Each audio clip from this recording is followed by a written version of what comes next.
because I was very excited because I got into Anime North somehow. I wasn't expecting it at all, but someone was very kind enough to adopt me, which I appreciate immensely. But yeah, this is day one of Creatia. Hopefully that's how you pronounce it. This is the last minute mark I got into because one of my friends couldn't table here for the weekend.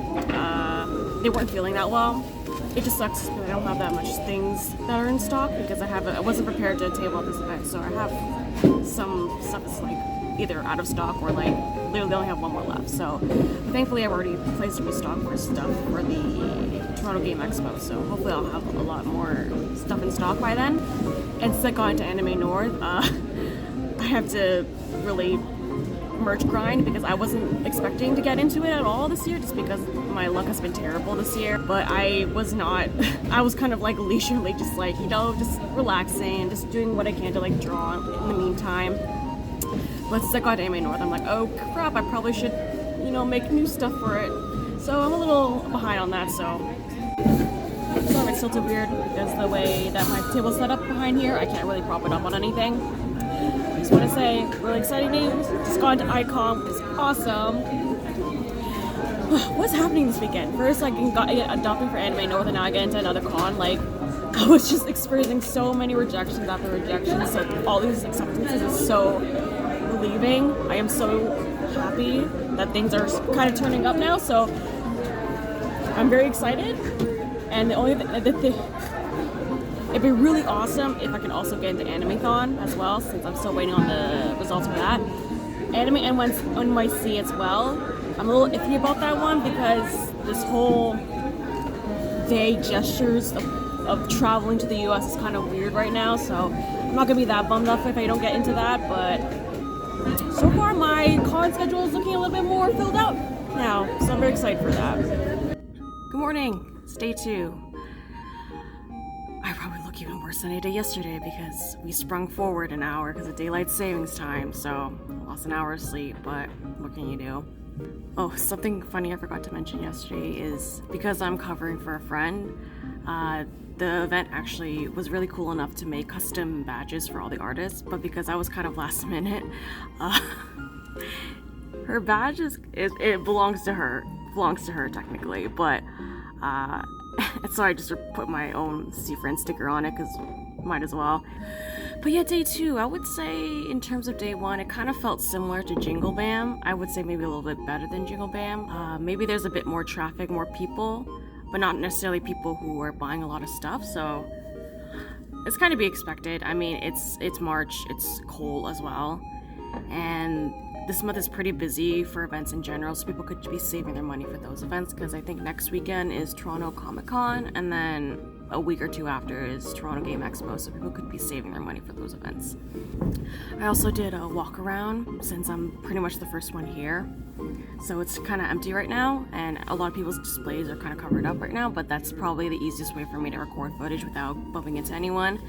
And a little bit of a tangent, but I had a not so great experience when I was a teenager at Anime North when I used to go as an attendee a lot in high school.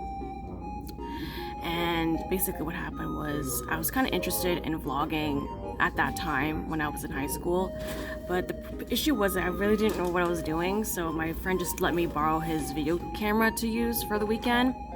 And I was trying to do the walk around where you're kind of like panning over people's displays, not necessarily like zooming in on anything, just kind of doing that walkthrough that people do. Even at the time, vlogging at Artist Alley wasn't that big as far as I know, but I know that for those who did do it, they would just do that simple walk around. They weren't zooming on anyone's displays in general. But when I was doing that similar walk around with my video camera, an artist was basically kind of yelling at me from across the Artist Alley, telling me to basically stop recording, I'm being disrespectful, you know, I should be asking permission, which is completely understandable.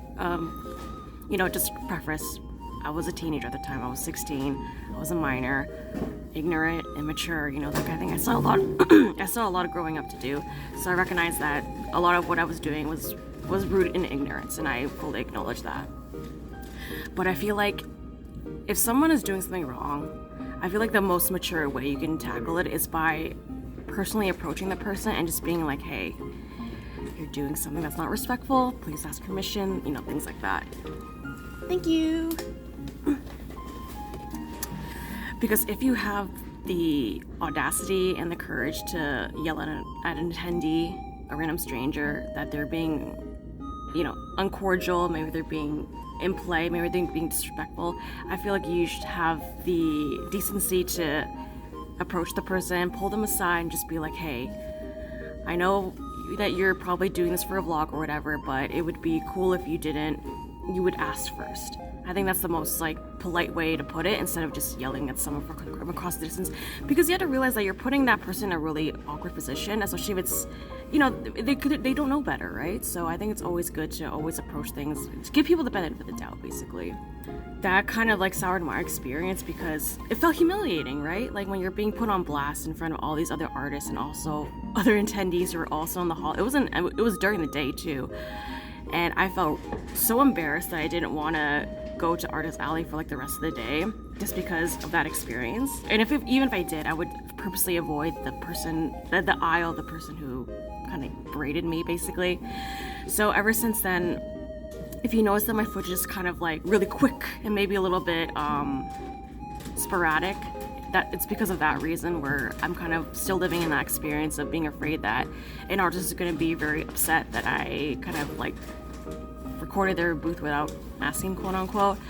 So I'm a little iffy on that. I made sure not to focus on anyone in particular, but obviously I'm going to do my best to credit all the artists in terms of or also linking to all the maps and stuff like that, so people know which artist is who, so I'm not just not crediting them, because I know how that is. And I'll also add that obviously to play devil's advocate and maybe give the artist the benefit of the doubt as well. Maybe perhaps they had a really bad experience a few moments before, maybe the day before, the tabling that just pushed them over the edge. And that's going to be understandable. When you're in a high-stress environment like that, sometimes tensions run high and you're already feeling like crap. So, sometimes you say things that you don't mean, or you do things in ways that you probably wouldn't have done if you were a bit more level-headed. So even though that experience wasn't great, I don't hold too much of a grudge against that artist, because I'm sure they had their own feelings about it. But it just would have been nice if they just, pulled me aside and be like, hey, I don't appreciate you doing that. I don't think the other artists in Artist Alley appreciate it either. And I'll be like, okay, understandable. I will refrain from recording. Anecdotal story aside, it's day 2, still the first one here, and I think maybe, I kind of have a hunch that maybe Sunday is going to be a bit slower. But I don't know, maybe people are more off on Sunday, so maybe more people will come, but I don't know. Like I said before, I think people are saving their money for the other events that are this month, so. But yeah, I'm gonna relax, chill out, wait for everyone to get here, and then just see how the rest of the day goes.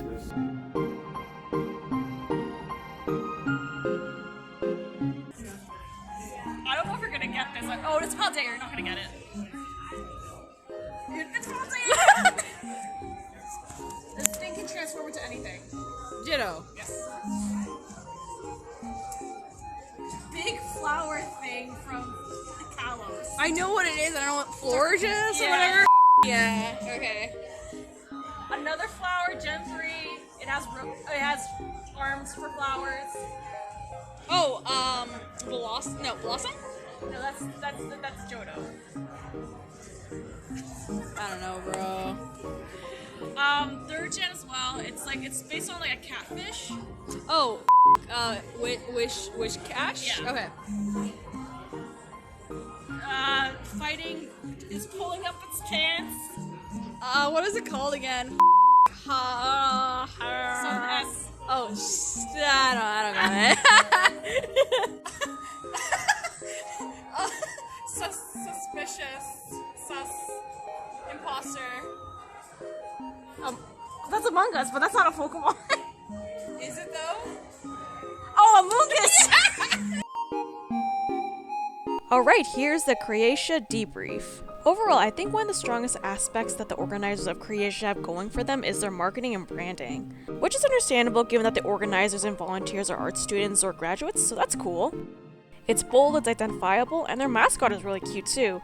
It really is giving the vibes of how cons will have their own mascots to promote their events, and some of the original merch was well made as well. I actually got some merch for free because they felt bad about my badge not having my art on it because me taking my friend's place at the event was so last minute. They honestly didn't really need to do that because when I got the badge and saw my friend's art on it, we had a really good laugh about it, so I wasn't that mad about it.